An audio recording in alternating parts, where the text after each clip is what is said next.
Praise the lord. నా ప్రియమైన సహోదరి సహోదరులారా, ప్రభు అయిన యేసు క్రీస్తు వారి నామంలో మీ అందరికీ నా శుభాభివందనాలు తెలియజేస్తున్నాను. దేవుని బిడ్డ, మనము ప్రకటన గ్రంథం 15వ అధ్యాయము 2 నుండి 4 వచనం వరకు మనం ధ్యానం చేస్తున్నాము. ఆ వచనాలు నేను చదువుతాను, ఒకసారి మీ బైబిల్స్ ఓపెన్ చేయండి. ప్రకటన గ్రంథం 15వ అధ్యాయము 2వ వచనం నుండి 4వ వచనం వరకు. మరియు అగ్నితో కలిసి ఉన్న స్ఫటికపు సముద్రము వంటిది ఒకటి నేను చూచితిని. ఆ క్రూర మృగముకును దాని ప్రతిమకును దాని పేరు గల సంఖ్యకును లోబడక వాటిని జయించిన వారు దేవుని వీణలు గలవారై ఆ స్ఫటికపు సముద్రమునంద నిలిచియుండుట చూచితిని. వారు, ప్రభువా, దేవా, సర్వాధికారి, నీ క్రియలు ఘనమైనవి, ఆశ్చర్యమైనవి. యుగములకు రాజా, నీ మార్గములు న్యాయములను సత్యములునై ఉన్నవి. ప్రభువా, నీవు మాత్రము పవిత్రుడు, నీకు భయపడని వాడెవడు? నీ నామమును మహిమపరచని వాడెవడు? నీ న్యాయ విధులు ప్రత్యక్షపరచబడినవి గనుక జనులందరూ వచ్చి నీ సన్నిధిని నమస్కారము చేసిదరని చెప్పుచు దేవుని దాసుడగు మోషే కీర్తనయు గొర్రెపిల్ల కీర్తనయు పాడుచున్నారు. ప్రార్థన చేసుకుందాం. దేవుడు ఈ వాక్యం ద్వారా మనతో మాట్లాడలాగున ప్రార్థన చేసుకుందాం. Thank you holy spirit. భూమిని, ఆకాశాలని, సముద్రాలని, వాటిలో ఉన్న సమస్తాన్ని సృష్టించిన సృష్టికర్తవైన పరమ తండ్రి వగు యెహోవా, మీకు స్తోత్రాలు నాయనా. 7 నక్షత్రములు కుడి చేతిలో పట్టుకుని 7 దీపస్తంభముల మధ్య సంచరించుచున్న దేవుని 7 ఆత్మలు కలిగిన దేవుని కుమారుడు అయిన యేసు క్రీస్తు ప్రభువా, మీకు స్తోత్రాలు నాయన. పరిశుద్ధాత్మదేవ, మా ఆత్మలకు సంచకరువుగా ఉన్న పరిశుద్ధాత్మదేవ, మీకు స్తోత్రాలు తండ్రి. అయ్యా, ఈరోజు మాకు ప్రత్యక్షత అనుగ్రహించండి నాయన. మా ఆత్మీయ నేత్రాలు తెరవండి నాయన. మా మనోనేత్రాలు వెలిగించండి నాయన. నీ ప్రత్యక్షత మాకు అనుగ్రహించండి తండ్రి. అయ్యా, నీ వాక్యం ప్రత్యక్షపరచబడుతున్నప్పుడు, నీ వాక్యం వెల్లడిపరచబడుతున్నప్పుడు ప్రతి హృదయాన్ని మీరు తాకండి నాయన. ప్రతి వ్యక్తితో మీరు మాట్లాడండి తండ్రి. పేతురు కొర్నేలి ఇంట్లో నిలబడి మాట్లాడుతున్నప్పుడు నాయన, వారి మీద పరిశుద్ధాత్మ కుమ్మరింపబడ్డారు తండ్రి. అంత్యదినాలలో మనుషులందరి మీద మీ ఆత్మను కుమ్మరిస్తానని చెప్పారు ప్రభా. ఈ వాక్యం వెల్లడి అవుతుండగా మీ ఆత్మని ప్రతి కుమారుడు, ప్రతి కుమార్తె మీదకి కుమ్మరించండి నాయన. యవనస్తులు నాయన, వృద్ధులు, బాలులు, స్త్రీలు, పురుషులు, దాసులు, దాసీలు అందరూ దేవుని ఆత్మచేత నింపబడుదురుగాక నాయన. ఈరోజు గొప్ప అగ్ని అభిషేకం నీ బిడ్డల మీద ఉంచండి ప్రభా. వారి హృదయాలు తెరవండి తండ్రి. వారితో మాట్లాడండి నాయన. నీ వాక్యం వెల్లడి అవుతుండగా ఒక్కొక్కరి మీద పరిశుద్ధాత్మ అగ్ని బలముగా దిగొచ్చునుగాక. అయ్యా, ఈరోజు నీ బిడ్డలతో మాట్లాడండి, నాతో మాట్లాడండి, అందరితో మాట్లాడమని యేసు నామంలో ప్రార్థించి వేడుకొంచున్నాం తండ్రి. ఆమేన్, ఆమేన్, ఆమేన్. దేవుని బిడ్డ, ఈ ప్రకటన గ్రంథం 15వ అధ్యాయం 2వ వచనం నుండి 4వ వచనం వరకే చాలా అద్భుతమైన దృశ్యం కనబడుతుంది. ఇందులో ఈ వచనం అర్థం కావాలి అని అనుకోండి, మీకు బైబిల్లో ఉన్న కొన్ని బేసిక్ థింగ్స్ మీకు అర్థం కావాలి. ఈ భూమి మీద 197 దేశాలు ఉన్నాయి. దాదాపుగా 800 కోట్ల మంది ప్రజలు ఈ భూమి మీద జీవిస్తున్నారు. ఇందులో చాలామంది యేసు ప్రభువుని నమ్ముకున్న వాళ్ళు ఉన్నారు. యేసు ప్రభువుని నమ్ముకున్న వ్యక్తులు ఈ భూమి మీద చనిపోయినప్పుడు వారి శరీరాలు మట్టయిపోతాయి, కానీ వారి ఆత్మలు పరలోకంలోకి వెళ్తాయి. పరలోకం అనేది చాలా పెద్ద ప్రదేశం. ఈ పరలోకంలో స్టార్టింగ్లో ఎంట్రన్స్లో ఒక ప్లేస్ ఉంటుంది. దానిని పరదైసు అంటారు. అదొక అద్భుతమైన గార్డెన్. ఈ భూమి మీద ఎప్పుడైతే ఒక క్రైస్తవుడు చనిపోతాడో, యేసు ప్రభుని నమ్ముకున్న బిడ్డ చనిపోతాడో, ఆ వ్యక్తి యొక్క ఆత్మ ఈ భూమి మీద నుండి లేచి పరదైసులోకి వెళ్తుంది. పరలోకంలో ఆ పరదైసు అనే గార్డెన్లోకి ఆ వ్యక్తి యొక్క ఆత్మ వెళ్తుంది. అతను అక్కడ ఉంటాడు. శరీరం ఇక్కడ మట్టి అయిపోయింది, కానీ ఆత్మ పరదైసులో ఉంది. ఒకవేళ అదే వ్యక్తి చంపబడ్డాడు అనుకోండి. చంపబడటం అంటే ఇప్పుడు న్యాచురల్ డెత్ జరిగితే అతని ఆత్మ పరదైసులోకి వెళ్తుంది. అంటే రోగం వచ్చి యాక్సిడెంట్ అయ్యి లేదా ఇంకేదైనా కారణం చేత చనిపోతే ఆ వ్యక్తి శరీరం ఇక్కడ భూమి మీద మట్టి అయిపోతుంది, కానీ ఆత్మ పరలోకంలో పరదైసులోకి వెళ్తుంది.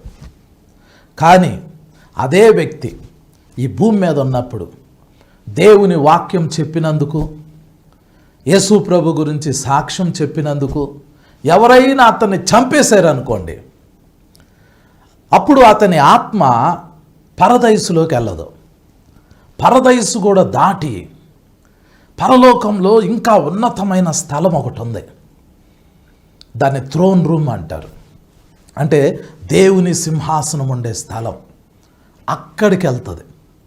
దేవుని సింహాసనం ఎదుట ఒక బలిపీఠం ఉంటుంది. ఆ బలిపీఠంలోకి ఆ మనిషి యొక్క ఆత్మ వెళ్తుంది. ఇప్పుడు మీకు అర్థం అవ్వాల్సింది ఏంటంటే, ఈ భూమి మీద ఉన్న క్రైస్తవులు మామూలుగా న్యాచురల్గా చనిపోతే ఆయుష్కాలం అయిపోయి వృద్ధాప్యం వచ్చేసి లేదా ఏదైనా వ్యాధి, ఏదైనా రోగం ద్వారా లేదా ఏదైనా యాక్సిడెంట్లో చనిపోతే ఆ వ్యక్తి యొక్క ఆత్మ పరలోకంలో పరదైసు అనే స్థలంలోకి వెళ్తుంది. రెండవది, ఒకవేళ ఆ మనిషి హతసాక్షి అయితే, ఎవరైనా ఆ వ్యక్తిని చంపితే, దేవుని వాక్యం చెబుతున్నందుకు, యేసు ప్రభు గురించి సాక్ష్యం చెబుతున్నందుకు ఆ వ్యక్తిని చంపితే ఆ వ్యక్తి యొక్క ఆత్మ పరదైసులోకి వెళ్ళదు. ఆ వ్యక్తి యొక్క ఆత్మ దేవుని సింహాసనం ఎదుట ఉన్న బలిపీఠంలోకి వెళ్తుంది. వీళ్ళిద్దరూ వేరు వేరు స్థలాల్లో ఉంటారు. హతసాక్షులేమో దేవుని సింహాసనం ఎదుట ఉంటారు. మామూలుగా చనిపోయిన వాళ్ళేమో పరదైసులో ఉంటారు.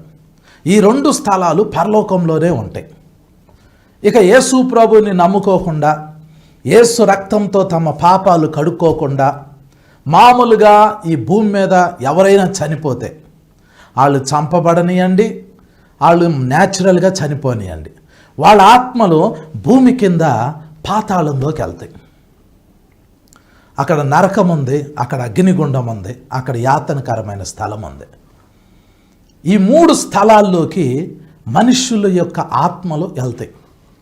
ఇప్పుడు ఈ భూమి మీద ఉన్న 197 దేశాల్లో, ఈ భూమి మీద ఉన్న 800 కోట్ల మంది మనుషుల్లో వాళ్ళ ఆత్మలు కొన్ని నరకంలోకి వెళ్తాయి చనిపోయినప్పుడు, కొంతమంది చనిపోయినప్పుడు వాళ్ళ ఆత్మలు పరదైసులోకి వెళ్తాయి, కొంతమంది చనిపోయినప్పుడు వారి ఆత్మలు దేవుని బలిపీఠంలోకి వెళ్తాయి. ఇది మనిషి మరణించినప్పుడు జరిగే సంఘటన. అయితే సంఘం ఎత్తబడబోతుంది. సంఘం ఎత్తబడినప్పుడు ఏం జరిగిద్ది అని అంటే, యేసుక్రీస్తు ప్రభువారు పరలోకంలో నుండి తన దూతల యొక్క సైన్యం అంతటిని వెంటబెట్టుకుని, పరలోకంలో ఉన్న ప్రధాన దూతను వెంటబెట్టుకుని యేసు ప్రభువు పరలోకం నుండి బయలుదేరతాడు. ఆయన వచ్చేటప్పుడు ఆ దేవుని సింహాసనం ఎదుట ఉన్న బలిపీఠంలో ఉన్న ఆత్మలని, అలాగే పరదైసులో ఉన్న ఆత్మలని అన్నిటినీ వెంటబెట్టుకుని, దేవదూతలందరినీ తీసుకుని ప్రధాన దూతని వెంటబెట్టుకుని యేసు ప్రభు మేఘాల మీదకు వస్తాడు. ఆ మేఘాల మీద యేసు ప్రభు నిలబడిపోతాడు. ఇప్పుడు మనకి పైన ఆకాశంలో ఎక్కడైతే మేఘాలు కనబడుతున్నాయో దాన్ని మేఘమండలం అంటారు. ఆ మేఘమండలం మీదకి యేసు ప్రభు వస్తారు. ఆ మేఘమండలం దగ్గర దేవదూతలు ఆగిపోతారు. ఆ మేఘమండలం దగ్గరే ప్రధాన దూత ఆగిపోతాడు. అప్పుడు ప్రధాన దూత ఒక బోర ఊదుతాడు. ఆ బోర మోగిన వెంటనే పరలోకం నుండి వచ్చిన ఆ పరదైసులో ఉండాల్సిన ఆత్మలు, అలాగే ఆ బలిపీఠంలో ఉండాల్సిన హతసాక్షుల యొక్క ఆత్మలు ఆ బోర శబ్దం మోగిన వెంటనే ఆ మేఘమండలం మీద నుండి భూమి మీదకు వస్తారు. భూమి మీద వాళ్ళ శరీరాలు ఎక్కడెక్కడైతే మట్టి అయిపోయినాయో, వాళ్ళ శరీరాలన్నీ మట్టిలో నుంచి, సముద్రంలో నుంచి, అగ్నిలో నుంచి, గాలిలో నుండి ఆ శరీరాలన్నీ లేపబడతాయి. ఆ శరీరాలన్నీ, ఎముకలన్నీ ఒక చోటకు వస్తాయి. మాంసం వచ్చిద్ది, చర్మం వచ్చిద్ది, దాని లోపల నరాలు వస్తాయి. అవన్నీ పునరుద్ధానపు శక్తితో నింపబడతాయి. అక్షయమైన శరీరంగా, అమర్త్యమైన శరీరంగా పునరుద్ధానం చెంది ఆ శరీరాలు మట్టిలో నుంచి లేపబడతాయి. ఆ శరీరాల్లోకి ఈ పరదైసు నుంచి, దేవుని బలిపీఠం నుంచి వచ్చిన ఆ మనుషుల యొక్క ఆత్మలు, ఎవరి శరీరాల్లోకి వాళ్ళ ఆత్మలు వెళ్ళిపోయి ఆ శరీరాలు సజీవంగా లేపబడి అలా గాలిలోకి ఎత్తబడి వాళ్ళు మరలా శరీరాలతో పాటు మేఘాల మీదకి వెళ్తారు. ఇప్పుడు మేఘాల మీద ఎవరెవరు ఉన్నారు? యేసు ప్రభు ఉన్నారు.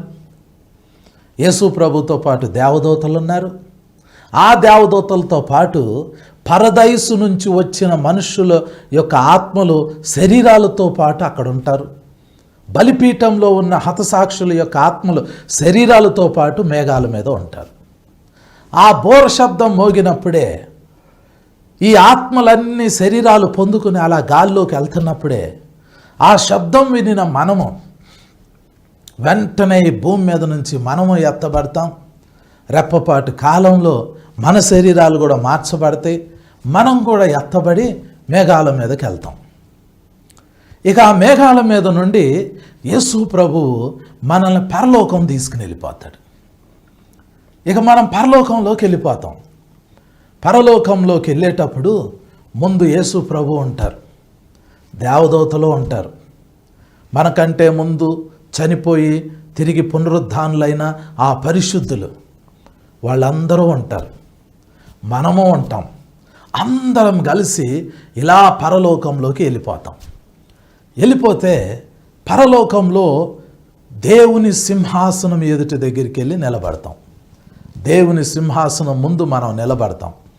దేవుని అత్యున్నతమైన సింహాసనం, తండ్రి అయిన దేవుని సింహాసనం ఎదుట అందరం నిలబడతాం. యేసు ప్రభు నిలబడతారు, దేవదూతలు నిలబడతారు, ఆ పరదైసు నుంచి వచ్చిన, ఆ బలిపీఠం నుంచి వచ్చిన ఆత్మలు కలిగిన ఆ శరీరాలు నిలబడతాయి. పునరుద్ధాన శరీరంతో ఎత్తబడిన మనమందరం అక్కడ ఆ దేవుని సింహాసనం ఎదుట నిలబడతాం. నిలబడిన వెంటనే ఇక్కడ మనందరము, భూమి మీద నుండి వెళ్ళిన మనుషులందరూ గుంపులు గుంపులుగా నిలబడతారు. ఒక గుంపు ఒక చోట నిలబడిద్ది, ఇంకో గుంపు ఇంకో చోట నిలబడిద్ది. ఎవరెవరు ఎక్కడెక్కడ నిలబడతారు? ఎత్తబడిన తర్వాత ప్రకటన గ్రంథం 7వ అధ్యాయం 9వ వచనం నుండి నేను చదువుతున్నాను, చూడండి. అటు తర్వాత నేను చూడగా, ఇదిగో ప్రతి జనములో నుండి, ప్రతి వంశములో నుండి, ప్రజలలో నుండి, ఆయా భాషలు మాట్లాడు వారిలో నుండి వచ్చి ఎవడనూ లెక్కింపజాలని ఒక గొప్ప సమూహము కనబడెను. వారు తెల్లని వస్త్రములు ధరించుకున్న వారై ఖర్జూరపు మట్టల చేత పట్టుకొని సింహాసనం ఎదుటను గొర్రెపిల్ల ఎదుటను నిలవబడి, సింహాసనాసీనుడైన మా దేవునికిని గొర్రెపిల్లకును మా రక్షణకై స్తోత్రమని మహాశబ్దముతో ఎలుగెత్తి చెప్పిరి అని రాయబడింది. ఇప్పుడు ఎత్తబడిన గుంపు దేవుని సింహాసనం ఎదుట నిలబడింది. ఈ ఎత్తబడిన గుంపులో అందరికీ తెల్లని వస్త్రాలు ఉన్నాయి. అందరి చేతుల్లో ఖర్జూరపు మట్టలు ఉన్నాయి. ఆ గుంపు దేవుని సింహాసనం ఎదుట నిలబడింది. ఇంకా ఏమేమున్నాయి? తర్వాత వచనం చూడండి, 11వ వచనం.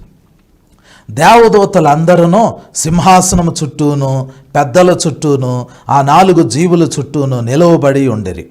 వారు సింహాసనం ఎదుట సాష్టాంగపడి, ఆమేన్, యుగ యుగముల వరకు మా దేవునికి స్తోత్రమును మహిమయు జ్ఞానమును కృతజ్ఞతాస్తుతియు ఘనతయు శక్తియు బలమును కలుగునుగాక అని చెప్పుచు దేవునికి నమస్కారం చేసిరి, ఆమేన్ అని రాయబడింది.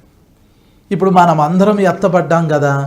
ఎత్తబడితే మనందరం తెల్లని వస్త్రాలు ధరించుకుని, మన చేతుల్లో ఖర్జూరపు మట్టలు ఉన్నాయి పట్టుకుని, మనందరం దేవుని సింహాసనం ఎదుట నిలబడితే మనతో పాటు దేవదూతలు అందరూ వచ్చి అక్కడ నిలబడ్డారు సింహాసనం చుట్టూరు. ఇప్పుడు మీరు జాగ్రత్తగా అర్థం చేసుకోవాలి. పరలోకం అంతా ఆ రోజు దేవుని సింహాసనం ఎదుట నిలబడబోతుంది. దేవుని సింహాసనము పరలోకంలో మధ్యలో ఉంటే ఆ దేవుని సింహాసనం ముందు స్ఫటికము లాంటి సముద్రం ఒకటి ఉంటుంది. ఆ సముద్రము దగ్గరికి వెళ్ళి ఆ సముద్రము ఎదురుగా, ఆ దేవుని సింహాసనం ఎదుట ఉన్న ఆ స్ఫటికపు సముద్రం ఎదురుగా మనందరము తెల్లని వస్త్రాలు ధరించుకుని ఖర్జూరపు మట్టలు పట్టుకుని మనందరము దేవునికి స్తోత్రము చెప్తా ఉంటుంటే ఆ సింహాసనం దగ్గరికి ఈ దేవదూతలందరూ వచ్చి దేవునికి సాగిలపడి ఆళ్ళు స్తోత్రం అని చెబుతున్నారు. ఇప్పుడు ఒక గుంపు తెల్లని వస్త్రాలు ధరించుకుని ఖర్జూరపు మట్టలు చేతిలో పట్టుకుని ఆ స్ఫటికపు సముద్రం దగ్గర నిలబడితే ఇంకో గుంపు ఆ స్ఫటికపు సముద్రము దగ్గర, చాలా దగ్గరగా ఇంకో గుంపు నిలబడింది. ఆ గుంపు గురించి ప్రకటన గ్రంథం 15వ అధ్యాయం 2వ వచనంలో ఉంది. మరియు అగ్నితో కలిసి ఉన్న స్ఫటికపు సముద్రము వంటిది ఒకటి నేను చూచి తిని ఆ క్రూర మృగమునకును దాని ప్రతిమకును దాని పేరు గల సంఖ్యకును లోబడక వాటిని జయించిన వారు దేవుని వీణలు గలవారై ఆ స్ఫటికపు సముద్రము నొద్ద నిలిచియుండుట చూచి తిని అని రాయబడింది. ఇప్పుడు ఎత్తబడినోళ్లే వీళ్ళందరూ. ఈ ఎత్తబడినోళ్లలో కొంతమంది దేవుని వీణలు తీసుకుని స్ఫటికపు సముద్రము దగ్గర నిలబడి ఉన్నారు. కొంతమంది ఏమో తెల్లని వస్త్రాలు ధరించుకుని చేతిలో ఖర్జూరపు మట్టలు పట్టుకుని కొంతమంది నిలబడ్డారు. కొంతమంది ఏమో స్ఫటికపు సముద్రము దగ్గర దేవుని వీణలు తీసుకుని వాళ్ళు నిలబడి ఉన్నారు.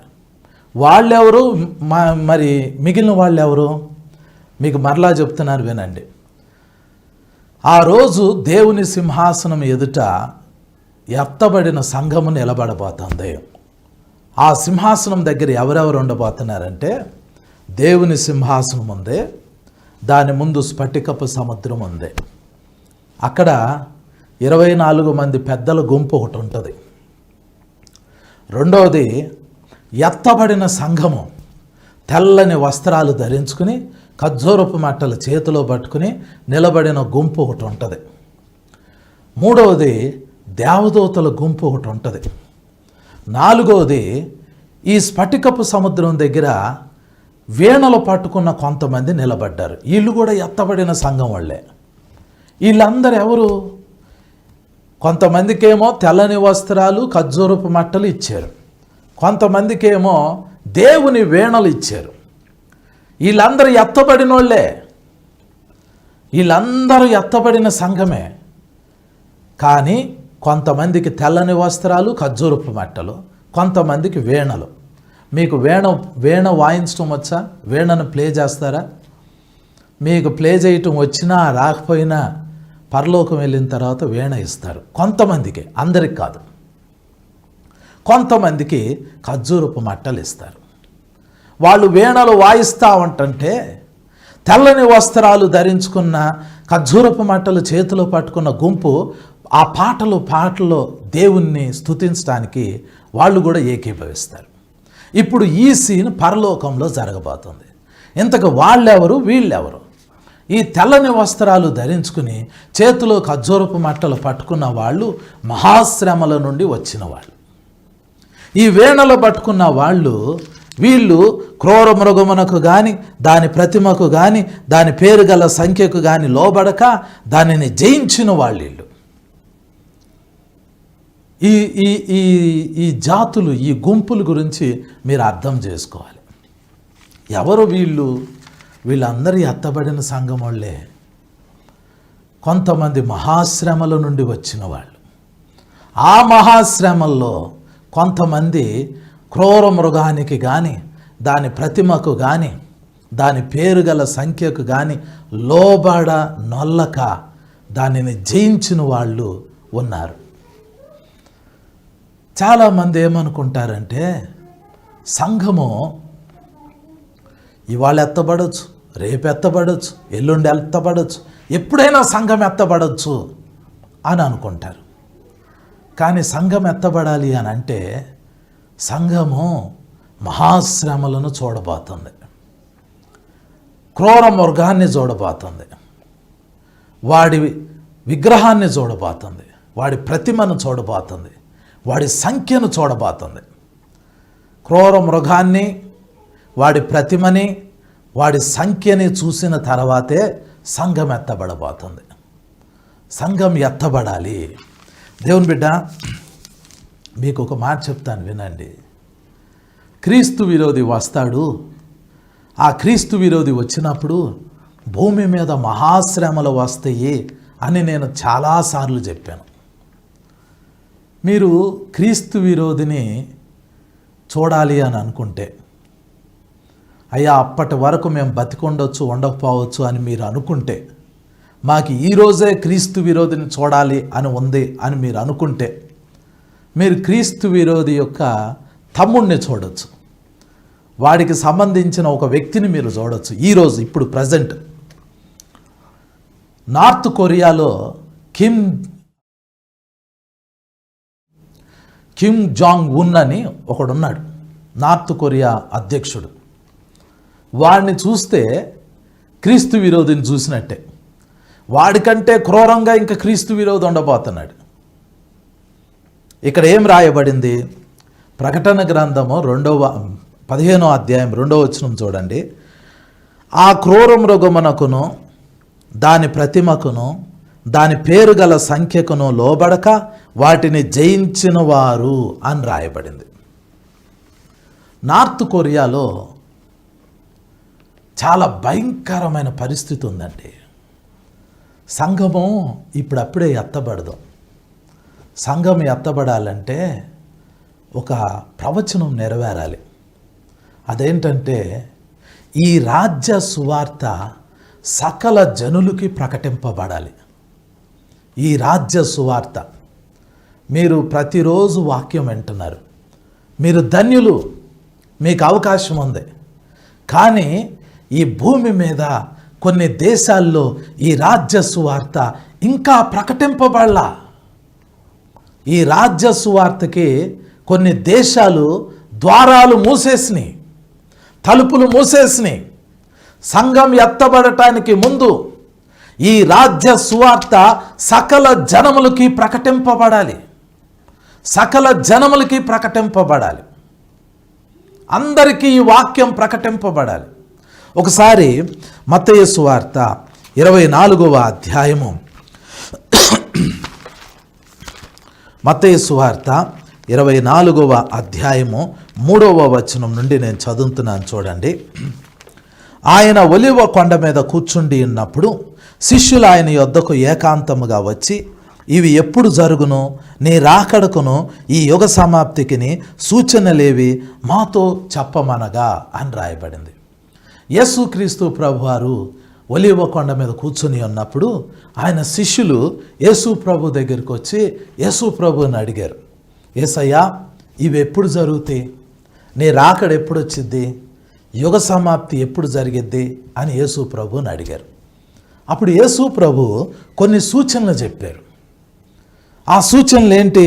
4వ వచనం నుండి చదువుతున్నాను చూడండి. మత్తయి సువార్త 24వ అధ్యాయం 4వ వచనం. యేసు వారితో ఇట్లా నేను, ఎవడనో మిమ్మను మోసపరచకుండా చూచుకొనడి. అనేకులు నా పేరట వచ్చి నేనే క్రీస్తునని చెప్పి పలువురిని మోసపరిచెదరు అని చెప్పారు. ఆ రాకడ సూచనలో మొదటిది ఏంటంటే, చాలామంది నేనే క్రీస్తుని అని చెప్తారు.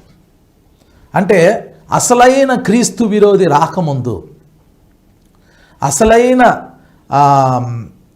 అబద్ధ క్రీస్తు రాకముందు చాలామంది నేనే క్రీస్తుని, నేనే క్రీస్తుని, నేనే క్రీస్తుని అని ఈ భూమి మీద చాలామంది వస్తారు. ఆ లిస్టు చదివితే ఇప్పటికి చాలామంది ఉన్నారు. ఫిలిపియన్స్లో ఒక ఆయన నేనే క్రీస్తునని చెప్పాడు. కొరియాలో ఒక అతను నేనే క్రీస్తునని చెప్పాడు. ఆఫ్రికాలో ఒక అతను నేనే క్రీస్తునని చెప్పాడు. అమెరికాలో నేనే క్రీస్తునని చెప్పాడు. ఆస్ట్రేలియాలో ఒక అతను నేనే క్రీస్తునని చెప్పాడు. ఇలా చెప్పుకుంటూ పోతే చాలామంది నేనే క్రీస్తుని, నేనే క్రీస్తుని అని చాలామందిని మోసం చేశారు. ఆ ప్రవచనం జనరల్గా 2000 సంవత్సరాల నుంచి నెరవేరుతానే ఉంది. కానీ అసలైన క్రీస్తు విరోధి రావాలి. ఆ తర్వాత ఇంకొక మాట చూడండి, 6వ వచనంలో, మరియు మీరు యుద్ధములను గూర్చియు యుద్ధ సమాచారములను గూర్చియు వినబోదురు, మీరు కలవరపడకుండా చూచుకొనిడి, ఇవి జరగవలసి ఉన్నవి కానీ అంతము వెంటనే రాదు అని యేసు ప్రభు చెప్పారు. యుద్ధాలు యుద్ధ సమాచారాలు మనం వింటాం, కానీ అంతం వెంటనే రాదు. ఈరోజు ప్రపంచంలో యుద్ధాలు జరుగుతున్నాయి.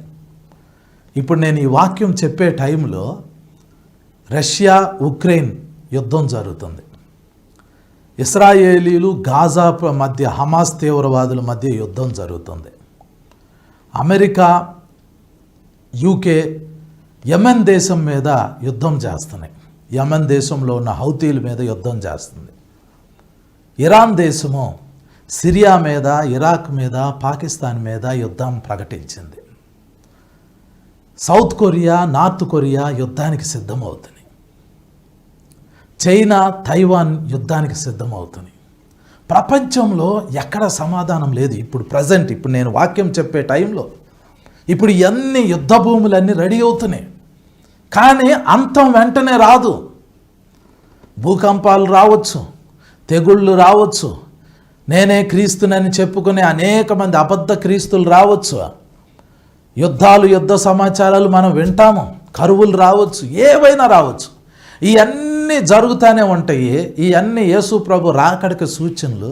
కానీ ప్రాముఖ్యమైన సూచన ఏంటి అంటే ఇదే మత్తయి సువార్త 24వ అధ్యాయము 14వ వచనంలో రాయబడింది, మరియు ఈ రాజ్య సువార్త సకల జనములకు సాక్షార్థమై లోకమందంతటను ప్రకటింపబడును, అటు తర్వాత అంతము వచ్చును అని రాయబడింది. అంతం రావాలి అని అంటే ఈ రాజ్య సువార్త ఈ రాజ్య సువార్త సకల జనములకు ప్రకటింపబడాలి. భూమి మీద ఉన్న అన్ని దేశాల్లో వాక్యం ప్రకటింపబడాలి. ఈరోజు నార్త్ కొరియాలో సువార్త లేదు. సువార్తని నార్త్ కొరియాలో ప్రకటించడానికి అవకాశం లేదు. నేను ఇందాక చెప్పే కదా, క్రీస్తు విరోధి అనేవాడు వస్తే ఎలా ఉంటాడో చూడాలి అని అనుకుంటే అది నార్త్ కొరియా దేశం వెళ్ళి ఆ నార్త్ కొరియా దేశంలో ఉన్న ఆ దేశ అధ్యక్షుడు కిమ్ జాంగ్ ఉన్ని చూస్తే మనం క్రీస్తు విరోధిని దాదాపుగా చూసినట్లే. ఎందుకు అనంటే ఈ కిమ్ జాంగ్ ఉన్ అనేవాడు వీడు ఎంత క్రూరమైన వాడంటే వీడు అధ్యక్షుడు అయిన వెంటనే వాళ్ళ బాబాయిని అందరి ముందు కాల్చి చంపేయమన్నాడు. ఎలా చంపమన్నాడు అనంటే హై క్లాస్ మెషిన్ గన్ని పెట్టి ప్రజలందరూ చూస్తూ ఉండగా, ఆర్మీ వాళ్ళందరూ చూస్తూ ఉండగా వాళ్ళ బాబాయిని మధ్యలో నిలబెట్టి మెషిన్ గన్స్ తోటి, అది హై పవర్ఫుల్ కలిగిన మెషిన్ గన్స్ తోటి అతన్ని కాల్చేయమన్నాడు. అప్పుడు ఆ మెషిన్ గన్తో వాళ్ళ బాబాయిని కాల్చేటప్పుడు నార్త్ కొరియా సైన్యం అంతా, నార్త్ కొరియా ప్రజలందరూ చూసేటట్లు వాడు ప్రదర్శన పెట్టాడు. ఆ మెషిన్ గన్ వాళ్ళ బాబాయిని కాల్చేటప్పుడు ఆ హై పవర్ఫుల్ కలిగిన మెషిన్ గన్ బుల్లెట్స్ అతని లోపలికి దిగుతున్నప్పుడు అతని మాంసము ఇంతంత ముక్కలు ముక్కలుగా మారిపోయింది. ఆ మాంసం అంతా చల్లా చెదురుగా పడిపోయింది. ఈ కాలు ఇక్కడ, ఈ చెయ్యి ఇక్కడ కాదు, మొత్తం వేళ్లతో సహా ముక్కలు ముక్కలుగా ఆ బుల్లెట్స్ దిగినాయి. అతన్ని చీల్చి పడేసినాయి అతని బాడీని. ఆ బాడీ పీసెస్ అన్నీ కింద పడిపోయి ఉంటే అప్పుడు కుక్కల్ని వాటి మీద రిలీజ్ చేశాడు. కుక్కలు వెళ్ళి ఆ మాంసాన్ని తిన్నాయి. అది చూసిన సైనికులు ప్యాంట్లలోనే వాళ్ళు పాస్ పోసేశారు. ఆ రోజు ఈ కిమ్ అనేవాడు అందరికీ ఏం చెప్పాడు అనంటే, నన్ను గనక ఎదిరిస్తే ఇలాంటి భయంకరమైన శిక్ష అతని మీద పడుతుంది అని చెప్పాడు. అక్కడ నుండి వాడి పరిపాలన స్టార్ట్ చేశాడు. ఆ రోజు నుండి ఈరోజు ఆ నార్త్ కొరియా దేశం వెళ్తే మనం వాడే క్యాలెండర్ని వాళ్ళు వాడరు. వాడు ఒక సొంత క్యాలెండర్ని తయారు చేసుకున్నాడు. అందులో వాళ్ళ తాతగారి పుట్టినరోజు, వాళ్ళ నాన్నగారి పుట్టినరోజు, వాడి పుట్టినరోజు ఆ క్యాలెండర్లో ఉంటాయి. ఆ దేశానికి సంబంధించిన, ఆర్మీకి సంబంధించిన కొన్ని పండుగలు ఆ క్యాలెండర్లో ఉంటాయి. వాళ్ళు సొంతంగా డిజైన్ చేసుకున్న సంవత్సరాలు ఆ క్యాలెండర్లో ఉంటాయి. వాళ్ళ సొంత క్యాలెండర్ అది. వాళ్ళు, ఈ కిమ్ అనేవాడు వాళ్ళ తాతగారి యొక్క శరీరాన్ని, వాళ్ళ నాన్నగారి యొక్క శరీరాన్ని, అంటే వాళ్ళు చనిపోయిన తర్వాత వాటిని పూడ్చిపెట్టకుండా కొన్ని కెమికల్స్ తోటి వాడు రెడీ చేసి పెట్టాడు. వాటిని ఎప్పటికీ శిథిలం అవ్వకుండా మ్యూజియం లాంటి దాంట్లో పెట్టాడు. ఇప్పుడు వాడు ఏం చెప్తున్నాడు అనంటే, ప్రపంచంలో ఏ దేశంలోకి ఆ దేశం యొక్క ప్రజలు వెళ్ళటానికి లేదు, ప్రపంచంలోని వేరే దేశంలో వాళ్ళు ఆ దేశంలోకి వచ్చి ఆ ప్రజలతో మాట్లాడటానికి వీల్లేదు. ఇప్పుడు ఆ నార్త్ కొరియాలో ఉన్న ప్రజలకి 3 దేవుళ్ళు ఉన్నారు. మొదటి దేవుడు వాళ్ళ తాత, రెండవ దేవుడు వాళ్ళ నాన్న, మూడవ దేవుడు కిమ్, ఇప్పుడున్న ప్రజెంట్ అధ్యక్షుడు. వీళ్ళు 3 దేవుళ్ళు ఆ నార్త్ కొరియాలో. వాళ్ళకి సంబంధించిన ఫోటోలు ఆ దేశంలో ప్రతి ఇంటిలో ఉంటుంది, గోడ మీద ఉంటుంది ఫోటోలు. ఆ కల్చర్ ఈ కిమ్ అనేవాడు పెట్టాడు. ఏంటి అద్భుతమైన కల్చర్ అంటే, వాడి నాన్నగారు, వాడి తాత, వాళ్ళ 3 ఫోటోలు ప్రతి ఇంట్లో ఉండినప్పుడు ఆ ఇంటికి సంబంధించిన వాళ్ళు ఆ ఫోటోల్ని నీట్గా ప్రతిరోజు తొడవాలి. ఆ ఫోటోల్ని దేవుళ్ళుగా గుర్తించాలి. ఈ కిమ్ అనేవాడు సడన్గా తన సైన్యాన్ని ఎవరింట్లోకైనా పంపిస్తాడు. ఆ ఇంట్లోకి వెళ్ళిన తర్వాత ఆ సైన్యము ఆ ఫోటోల్ని చెక్ చేస్తారు. ఫోటోల మీద కనుక దుమ్ముంటే వాళ్ళని తీసుకెళ్ళి కాన్సన్ట్రేషన్ క్యాంపుల్లో వేసేస్తారు, జైల్లో పెడతారు, కొడతారు, చంపుతారు, మానసికమైన టార్చర్ పెడతారు. కేవలం ఫోటోనే. ఇంకొక భయంకరమైన విషయం ఏంటంటే, ఎవరిదైనా ఇల్లు కాలిపోయి ఇల్లు తగలబడిపోతుంది అనుకోండి, ఆ ఇంటి యజమాని తన పిల్లల్ని కానీ, తన భార్యను కానీ, తనకు సంబంధించిన వాళ్ళని కానీ ముందు రక్షించకూడదు. మొట్టమొదట ఆ ఇంటిలో ఉన్న ఆ కిమ్ యొక్క ఫోటోని, వాళ్ళ నాన్న యొక్క ఫోటోని, వాళ్ళ తాత యొక్క ఫోటోని, ఆ 3 ఫోటోల్ని వాడు జాగ్రత్తగా అగ్నిలో నుంచి బయటికి తీసుకురావాలి. ఈలోపు వాళ్ళ భార్య చనిపోయినా, ఆ ఇంటి యజమాని యొక్క పిల్లలు చనిపోయినా, ఆ ఇంటి యజమాని చనిపోయినా వాడు పట్టించుకోకూడదు, ఎవ్వరు పట్టించుకోకూడదు. ఇంట్లో ఉన్న ఆ 3 ఫోటోలు, కిమ్ యొక్క ఫోటో, వాళ్ళ నాన్న యొక్క ఫోటో, వాళ్ళ తాత యొక్క ఫోటోని బయటికి తీసుకొచ్చి దానికి దేవతలుగా, దేవుళ్ళుగా ఆరాధన చేయాలి. ఒక పేపర్లో, న్యూస్ పేపర్లో ఆ 3 ఫోటోల్లో ఏ ఒక్కరి ఫోటో అయినా న్యూస్ పేపర్లో వచ్చిందనుకోండి, న్యూస్ పేపర్ని ఇలా ఫోల్డ్ చేసినప్పుడు ఆ ఫోటో కనుక మడతబడింది అని అంటే ఆ వ్యక్తిని జైల్లో వేసేస్తారు, ఆ వ్యక్తిని భయంకరంగా హింసిస్తారు. ఇప్పుడు ఆ నార్త్ కొరియా దేశంలో వేరే ఎవ్వరు దేవుళ్ళు లేరు. హిందూయిజం నార్త్ కొరియాలో లేదు, ఇస్లాం మతం నార్త్ కొరియాలో లేదు, క్రిస్టియానిటీ నార్త్ కొరియాలో లేదు, బైబిల్ లేదు, ఖురాన్ లేదు, భగవద్గీత లేదు, బౌద్ధ మతం లేదు, ఏది లేదు. నార్త్ కొరియాలో ఏముంది అని అంటే ఒకే ఒక అధ్యక్షుడు ఉన్నాడు, వాడు కిమ్. వాడు దేవుడు. వాడి విగ్రహమో, వాడి నాన్న విగ్రహమో, వాడి తాత విగ్రహమో దేవతలు. ఈ ప్రపంచంలో ఎవరైనా నార్త్ కొరియా దేశం వెళ్తే ఆ విగ్రహం ఎదుట సాగిలపడాలి, ఆ ఫోటోకి దండం పెట్టాలి, ఆ ఫోటోని గుండెల్లో పెట్టుకోవాలి. ఆ ఫోటోకి కానీ, ఆ అధ్యక్షుడికి కానీ ఎవరైనా ఏదైనా వ్యతిరేకంగా మాట్లాడితే వాళ్ళని జైల్లో వేస్తారు. ఎంతకాలం జైల్లో వేస్తారు? 1 సంవత్సరం 2 సంవత్సరాలు కాదు, బతికినంత కాలం జైల్లో వేస్తారు. అతను జైల్లో పడటమే మాత్రమే కాదు, అతని పిల్లలు, అతని కుమారులు, అతని కుమార్తెలు, అతని మనవళ్ళు, మనవరాళ్ళు అందరూ జైల్లోకి వెళ్ళిపోవాల్సిందే. ఈరోజు దేవుని వాక్యము నార్త్ కొరియా దేశంలోకి వెళ్ళటానికి వీల్లేదు. వాడు తలుపులు మూసేశాడు. ఇదే బైబిల్ పట్టుకుని నార్త్ కొరియా దేశంలోకి మనం గనక వెళ్ళిపోయి విమానం దిగిన వెంటనే, ఎయిర్పోర్ట్లో మనం అట్లా ల్యాండ్ అయిన వెంటనే వాళ్ళు మనల్ని చెక్ చేసి మన దగ్గర బైబిల్ ఉంది అని అంటే వెంటనే బైబిల్ని కాల్చేస్తారు. విమానంలో తిరిపి మనల్ని మన దేశంకి పంపిస్తారు. ఒకవేళ వాళ్ళకి మన దేశం పంపించడం ఇష్టం లేకపోతే అటు నుంచి అటు తీసుకెళ్ళి జైల్లో పడేస్తారు, చంపేస్తారు. ఈ నార్త్ కొరియా దేశంలో ఎవ్వరూ దేవుళ్ళు కాదు, ఆ అధ్యక్షుడు నేనే దేవుణ్ణి అని చెప్పుకున్నాడు.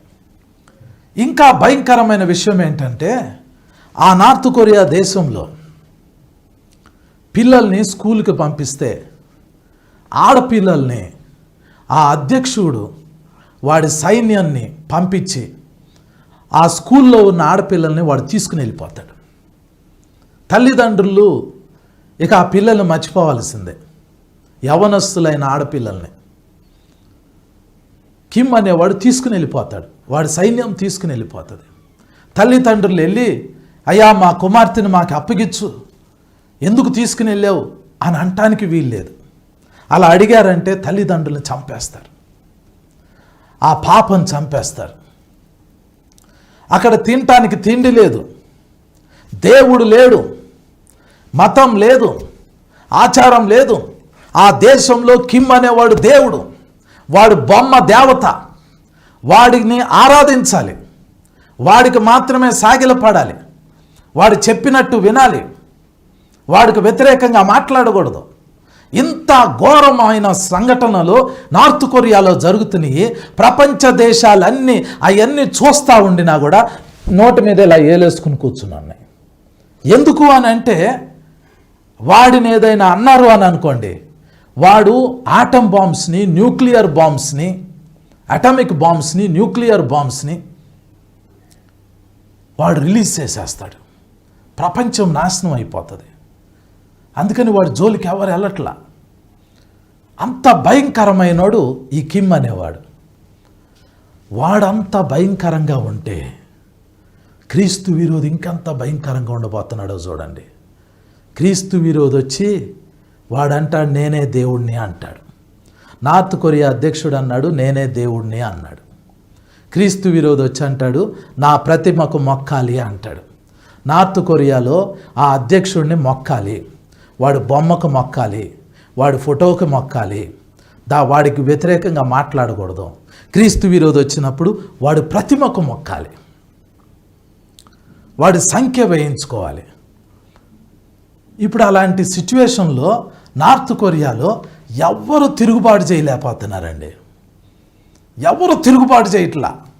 నార్త్ కొరియాలో ఉండటానికి దాదాపుగా 50,000 మంది క్రైస్తవులు ఆ జైళ్ళలో మగ్గిపోతూ టార్చర్ అనుభవిస్తూ కోమాలోకి వెళ్ళిపోయినట్లు కొట్టి దెబ్బలు తిని ఇంకా భయంకరమైన శ్రమలు అనుభవిస్తూ కాన్సన్ట్రేషన్ క్యాంప్లో ఉన్నారు.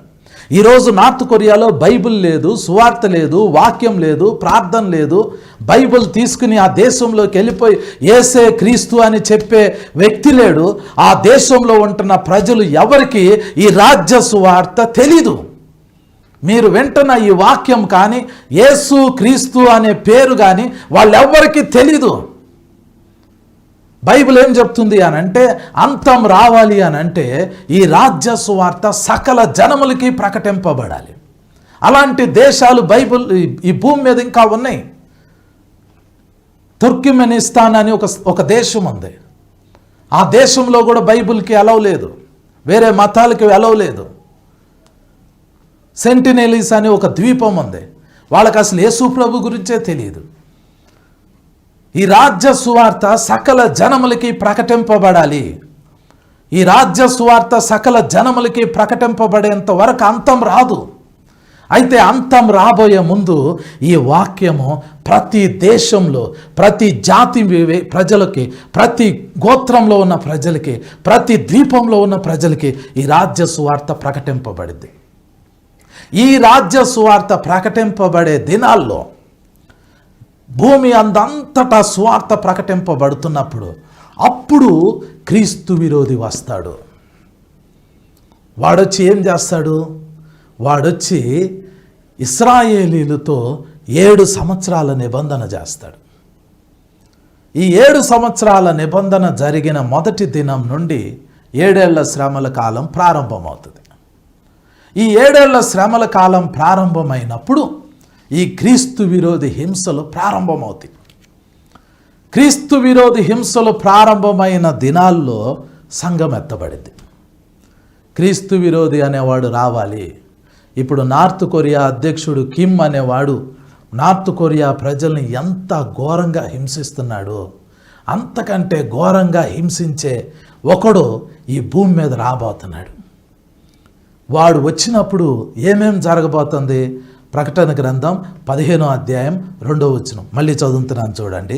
మరియు అగ్నితో కలిసి ఉన్న స్ఫటికపు సముద్రము వంటిది ఒకటి నేను చూచి తిని, ఆ క్రూర మృగముకును దాని ప్రతిమకును దాని పేరు గల సంఖ్యకును లోబడక. క్రీస్తు విరోధి వచ్చినప్పుడు వాడిని క్రూర మృగము అంటారు. వాడు తన ఫోటోని పెడతాడు, వాడు బొమ్మను పెడతాడు, దాని ప్రతిమ. వాడు తాను సంఖ్య కలిగిన పేరుని రిలీజ్ చేస్తాడు.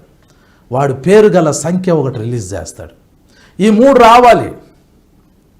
క్రూర మృగము అంటే క్రీస్తు విరోధి, ప్రతిమ అంటే వాడి బొమ్మ, వాడి పేరు గల సంఖ్య అంటే 666వ ముద్ర. ఈ 3 రావాలి. అప్పుడు దాకా సంఘం ఎత్తబడదు. ఈ 3 వస్తే దాన్ని మహాశ్రమల కాలం అంటారు. మొదటిది క్రూర మృగము రావాలి, వాడి ప్రతిమ రావాలి, వాడి పేరు గల సంఖ్య అంటే 666వ ముద్ర రావాలి. ఈ 3 రావాలి. ఈ 3 వచ్చినప్పుడు చాలామంది క్రైస్తవులు హతసాక్షులు అవుతారు. చాలామంది క్రైస్తవులు హతసాక్షులు అవుతారు. మామూలుగా చనిపోయిన వాళ్ళు ఈ భూమి మీద వాళ్ళ శరీరాలు మట్టి అయిపోతాయి, వాళ్ళ ఆత్మలో పరదైసులోకి వెళ్ళిపోతాయి. మరి క్రూర మృగము అంటే క్రీస్తు విరోధి, వాడి ప్రతిమ అంటే వాడి బొమ్మ, వాడి ముద్ర అంటే 666వ ముద్ర వచ్చినప్పుడు చాలామంది హతసాక్షులు అవుతారు. ఈ హతసాక్షులైన వాళ్ళ ఆత్మలో దేవుని బలిపీఠంలోకి వెళ్తాయి. ఈ బలిపీఠంలోకి వెళ్ళిన ఆత్మలు, హతసాక్షులైన ఆత్మలు, అలాగే మామూలుగా చనిపోయిన వారి ఆత్మలు అన్నీ కలిసి ఒకేసారి బోర మోగినప్పుడు, కడబోర మోగినప్పుడు అందరూ ఎత్తబడతారు. ఈ ఎత్తబడినప్పుడు మామూలుగా చనిపోయిన వాళ్ళేమో తెల్లని వస్త్రాలు, చేతిలో ఖర్జూరపు మట్టలు పట్టుకుంటారు. ఈ మహాశ్రమల కాలంలో ఈ క్రూర మృగము క్రీస్తు విరోధికి, వాడి బొమ్మకి, వాడి ముద్ర వేయించుకోనందుకు, మొక్కనందుకు చనిపోయిన వాళ్ళు వీణలు పట్టుకుని దేవుని సింహాసనం దగ్గర, ఆ స్ఫటికపు సముద్రం దగ్గర వాళ్ళు వీణలు పట్టుకుని పాడతారు. ఇశ్రాయేలీలకి వీణలు ప్లే చేయటం అంటే వాళ్ళకు ఒక మంచి అలవాటు. ఇశ్రాయేలీల్లో అందరూ కాదు, కొంతమంది మ్యూజిషియన్స్ ఉంటారు, వాళ్ళకి వీణలు ప్లే చేయటం అంటే చాలా ఇష్టం. దావీదు వీణలు ప్లే చేసేవాడు, అతను మంచి మ్యూజిషియన్. అలాంటి మ్యూజిషియన్స్ ఇజ్రాయేలు దేశంలో చాలామంది ఉన్నారు. వాళ్ళు బబులోను దేశంలోనికి చెరలోకి వెళ్ళిపోయినప్పుడు ఇశ్రాయేలు దేశాన్ని నెబుకద్నెజర్ అనే రాజు, బబులోను దేశపు రాజు ఇశ్రాయేలు దేశాన్ని అంటే యెరూషలేము పట్టణాన్ని అతను నాశనం చేసి ఇశ్రాయేలీల్లో చాలామందిని బబులోను దేశంలోకి చెరలోకి తీసుకుని వెళ్ళిపోయాడు. అందులో యవనస్తులైన వాళ్ళు చాలామంది బబులోను దేశంలోకి వెళ్ళేటప్పుడు, బందీలుగా వెళ్ళేటప్పుడు వాళ్ళ చేతుల్లో ఈ వీణలు పట్టుకుని పోయారు. వీణలతో వాళ్ళు పాటలు పాడుతూ ఉంటారు. వాళ్ళు ఏం చేసేవాళ్ళు అంటే నదీ తీరం దగ్గరికి వెళ్ళి కూర్చుని వాళ్ళు మామూలుగా ఆ మ్యూజికల్ ఇన్స్ట్రుమెంట్స్ తోటి పాటలు పాడుతూ ఉండేవాళ్ళు. అయితే 137వ కీర్తనలో ఒక విషయం రాశారు. ఆ విషయం చదువుతాను చూడండి. 137వ కీర్తన 1వ వచనం నుండి. బబులోను నదుల యొద్ద కూర్చుండి ఉండినప్పుడు, 137వ కీర్తన 1వ వచనం. బబులోను నదుల యొద్ద కూర్చుండి ఉన్నప్పుడు మనము సియోనును జ్ఞాపకం చేసుకుని ఏడ్చుచుంటిమి. వాటి మధ్యనున్న నిరవంజి చెట్లకు మన సితారాలు తగిలించితిమి. అచట మనలను చెరగొన్న వారు ఒక కీర్తన పాడుడి అనిరి. మనలను బాధించిన వారు సియోను కీర్తనలలో ఒక దానిని మాకు వినిపించుడి అని మన వలన ఉల్లాసమును గోరిరి. అన్యుల దేశంలో యెహోవా కీర్తనలు మనమెట్లు పాడుదుము?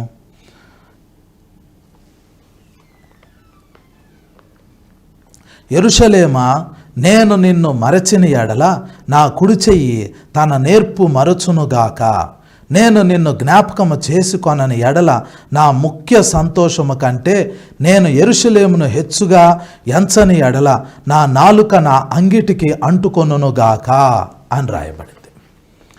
ఈ 137వ కీర్తనలో ఈ ఇశ్రాయేలీల మ్యూజిషియన్స్ వీళ్ళు ఒక బాధను వ్యక్తం చేస్తున్నారు. ఆ బాధ ఏంటంటే వీళ్ళు యెరూషలేమును విడిచిపెట్టి ఈ బబులోను దేశానికి బందీలుగా వచ్చారు.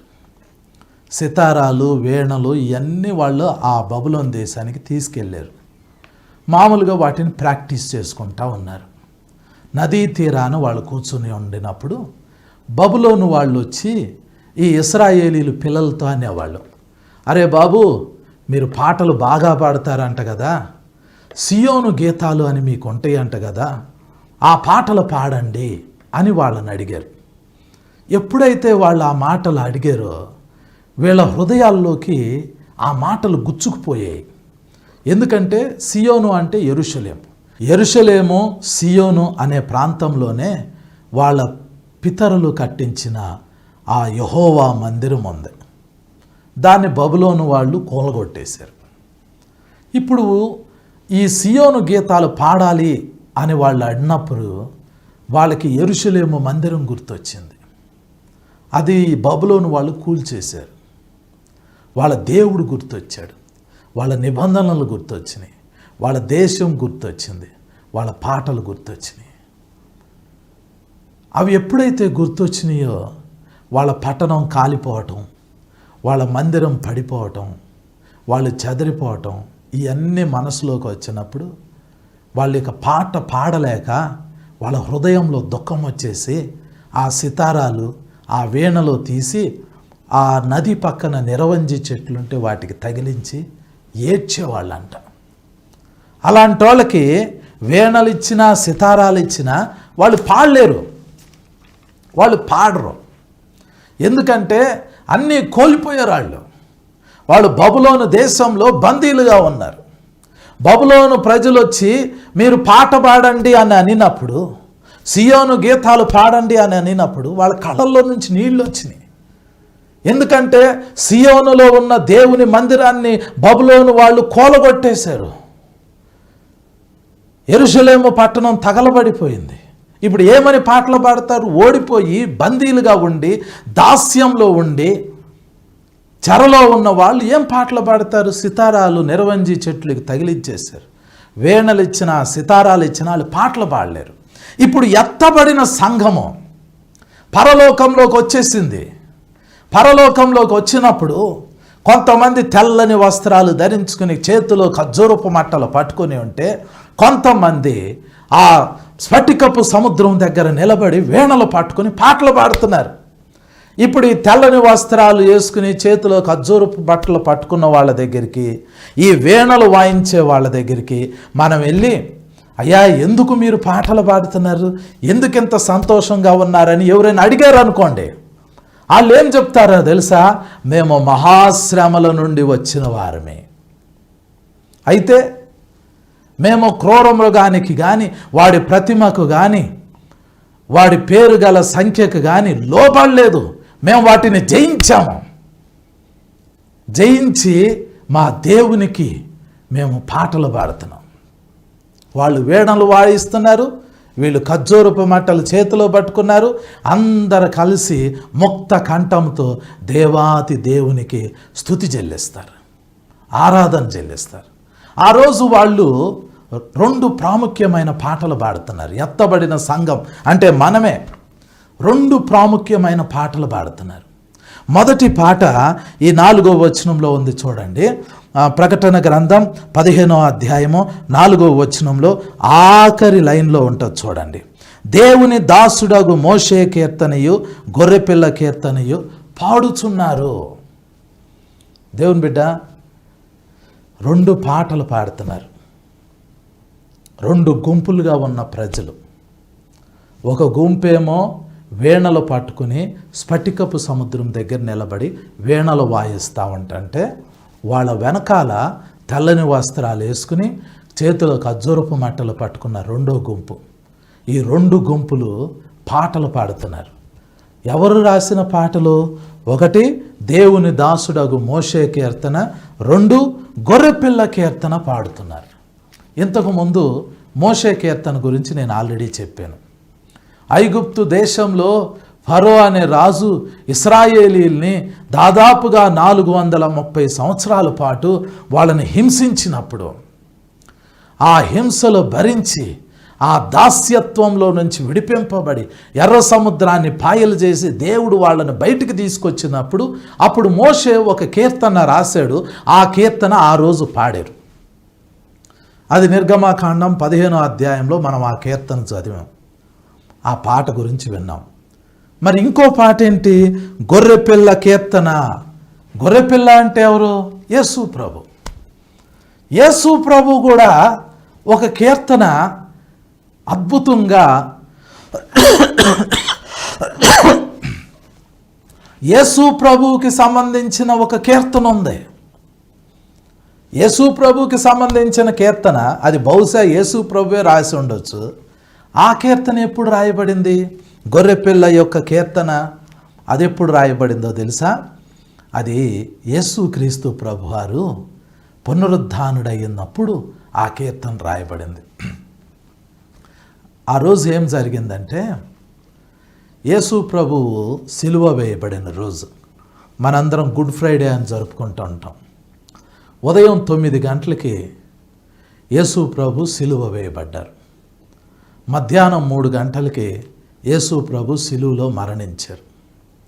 అంటే 6 గంటల సేపు యేసు ప్రభు సిలువలో వేలాడారు.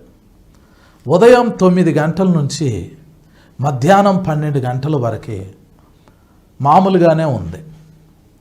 కానీ మధ్యాహ్నం 12 గంటల నుండి మధ్యాహ్నం 3 గంటల వరకే ఆకాశంలోకి నల్లటి మేఘాలు వచ్చినాయి. అప్పుడు చిమ్మ చీకటి వచ్చేసింది. దేశం అంతా చీకటి అయిపోయింది. ఆ నల్లటి మేఘాల్లో నుంచి కొన్ని చీకటి శక్తులు యేసు ప్రభు సిలువ మీదకి వచ్చి దాడి చేసినాయి.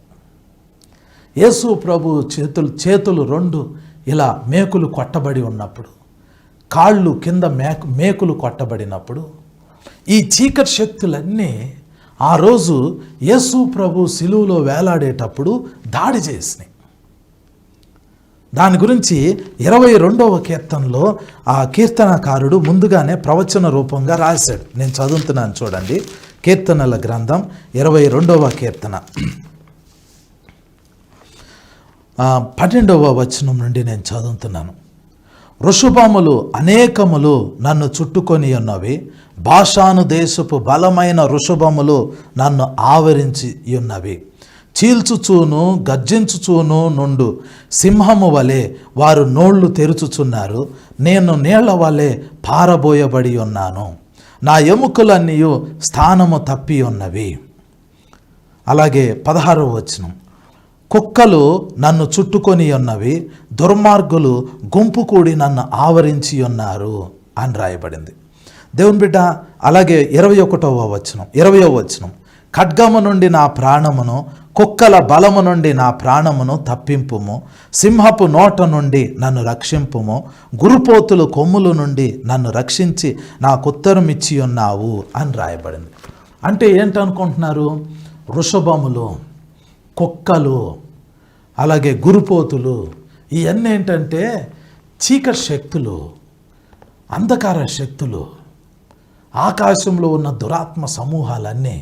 ఆ రోజు యేసు ప్రభు శిలువ మీద వేలాడేటప్పుడు వృషభముల్లాగా, అంటే ఎద్దులులాగా, దున్నపోతుల్లాగా, కుక్కలలాగా, గురుపోతుల్లాగా వాటి కొమ్ములతో వచ్చి యేసు ప్రభుని అలా ఆ శిలువ మీద ఢీకొట్టిని. యేసు ప్రభువుని సిలువలో వేలాడుతున్నప్పుడు మధ్యాహ్నం 12 గంటల నుండి సాయంత్రం ఆ మధ్యాహ్నం 3 గంటల వరకే, ఆ 3 గంటల సమయంలో ఆ చీకటి కలిగిన ఆ మేఘాల్లో నుంచి ఒక్కొక్క ఈవిల్ స్పిరిట్ వచ్చి యేసు ప్రభువుని ఆ సిలువ మీద దాడి చేస్తున్నప్పుడు ఆ రోజు యేసు ప్రభు ఒక మాట అన్నారు, ఏలి ఏలి లామా సబాక్తని, నా దేవా నన్నెందుకు చేయబడనాడితివి. ఆ రోజు ఆ 3 గంటల సేపు యేసు ప్రభు ఈ చీకటి శక్తులన్నీ దాడి చేస్తున్నప్పుడు ఆ దాడిని ఫేస్ చేస్తున్నారు. ఆ తర్వాత ఆ దాడి అంతా అయిపోయిన తర్వాత యేసు ప్రభు ప్రాణం విడిచారు. అప్పుడు యేసు ప్రభు యొక్క ఆత్మ పాతాళంలోకి వెళ్ళింది. పాతాళంలో చీకటి శక్తులన్నీ ఆయన మీద దాడి చేయటానికి వచ్చేసినాయి. మరణపు లోకంలో ఉన్న ఆ చీకటి శక్తులు అన్నీ దాడి చేయటానికి వచ్చినాయి. అయితే యేసు ప్రభు పాతాళంలోకి వెళ్ళి ఆయన ఏం చేశారో తెలుసా? ఈ చీకటి శక్తులన్నిటినీ, ఈ దెయ్యాల్ని, ఈ దురాత్మల్ని, ఈ సాతాన్ని, ఈ మరణాన్ని అన్నిటినీ పట్టుకుని వాటన్నిటినీ యేసు ప్రభు జయించాడు. ఒక్కొక్క దాన్ని పట్టుకుని, దాన్ని గుద్ది, దాన్ని చంపి, దాన్ని బంధించి యేసు ప్రభు ప్రతి చీకటి శక్తిని లయపరిచి సాతాను దగ్గర నుండి వాడి చీకటి శక్తులన్నిటినీ వాటన్నిటికీ సంఖ్యలేసి బంధించి ఈ భూమి మీద నుండి తీసుకుని వెళ్ళి పరలోకంలో వేడుకకి కనపరిచాడంట. అంటే ఆ వచనం చదువుతాను చూడండి. కొలస్సీయులకు రాసిన పత్రిక 2వ అధ్యాయము 13వ వచనం దగ్గర నుండి చదువుతున్నాను. మరియు అపరాధముల వలనను శరీరమందు సున్నతి పొందకయుండుట వలనను మీరు మృతులై ఉండగా దేవుడు రాత రూపకమైన ఆజ్ఞల వలన మన మీద రుణముగాను మనకు విరోధముగాను నుండిన పత్రమును మేకులతో సిలువకు కొట్టి దాని మీది చేరాతను తుడిచివేసి మనకు అడ్డము లేకుండా దాన్ని ఎత్తివేసి మన అపరాధములన్నిటిని క్షమించి ఆయనతో కూడా మిమ్మును జీవింపజేసను. ఆ తర్వాత రాయబడింది చూడండి.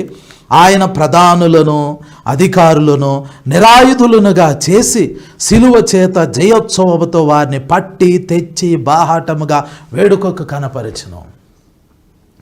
సాతాను, వాడి ప్రధానులు, వాడి అధికారులు, వాడి దెయ్యాలు, వాడి దురాత్మలు, వాడి సైన్యము, వాడి సమూహము అంతా యేసు ప్రభు మీదకి దాడి చేయటానికి సిలువ మీదకి వచ్చి దాడి చేస్తే యేసు ప్రభు మరణించిన తర్వాత యేసు ప్రభు పాతాళంలోకి వెళ్ళి ఆ సాతాను, ఆ ప్రధానులు, ఆ అధికారులు, వాటి దెయ్యాలు, వాటి దురాత్మలు, వాటి సమూహాలన్నిటిని ఒక్క దెబ్బగా పట్టుకుని ఒకే ఒక్క దెబ్బతో వాటన్నిటిని నిరాయుధులుగా చేసి వాటిని గుద్ది, వాటిని తన్ని, వాటిని బాహాటంగా వాటన్నిటిని జయించి, వాటన్నిటిని బంధించి యేసు ప్రభు పరలోకం తీసుకెళ్ళి పరలోకంలో ఉన్న దేవదూతలందరి ఎదుట వాటిని ప్రదర్శనకు పెట్టి, ఇన్ని రోజులు భూమి మీద ఉన్న నా బిడ్డలని హింసించిన వేళ్ళని ఈ రోజు నేను నిరాయుధులుగా చేశాను, బలహీనపరిచాను, బంధించాను అని యేసు ప్రభు ఆ రోజు పరలోకంలో అందరి ఎదుట కనపరిచినప్పుడు అప్పుడు పరలోకంలో ఒక కీర్తన రాయబడి ఉంది. ఆ జయోత్సవాన్ని జరుపుకోవటానికి, ఆ విజయోత్సవాన్ని జరుపుకోవటానికి శత్రువు పళ్ళు విరగొట్టినందుకు మరణమా నీ విజయం ఎక్కడా, మరణమా నీ ముళ్ళెక్కడా అని మరణపు ముళ్ళును విరిచి యేసు ప్రభు మరణాన్ని, సాతాన్ని, చీకటి శక్తుల్ని, అంధకార శక్తుల్ని, ప్రధానుల్ని, అధికారుల్ని, ప్రతి విధమైన దురాత్మ సమూహాలను అందరినీ లయపరిచి చేతగానోళ్ళను చేసేసి వాళ్ళ దగ్గర ఉన్న ఆయుధాలన్నిటిని కాల్చేసినప్పుడు ఆ రోజు గొర్రెపిల్ల యొక్క కీర్తన పాడారు, రాయబడింది. ఇప్పుడు మనం పరలోకం వెళ్తాం. పరలోకం ఎత్తబడిన సంఘం పరలోకం వెళ్ళినప్పుడు మోషే రాసిన కీర్తన పాడతారు. యేసు ప్రభు ఆ రోజు జయోత్సవం రోజు రాసిన కీర్తన పాడతారు.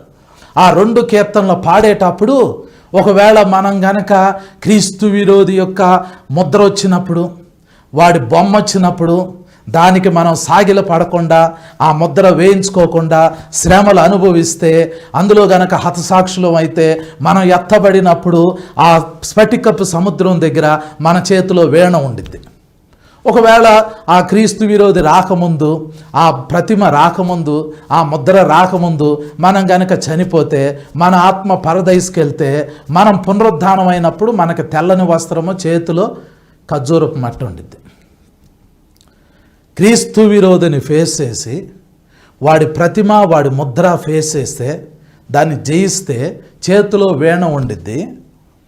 క్రీస్తు విరోధి రాకముందే మనం గనక చనిపోతే, అప్పుడు మన చేతిలో ఖర్జూరపు మట్ట, తెల్లని వస్త్రం ఉండిద్ది. ఎత్తబడిన సంఘం పరలోకంలో ఉండినప్పుడు మన స్థానం ఏదో ఒక స్థలంలో ఉంటుంది. దేవుని బిడ్డ, మహాశ్రమలలో మనకు ఆశీర్వాదం.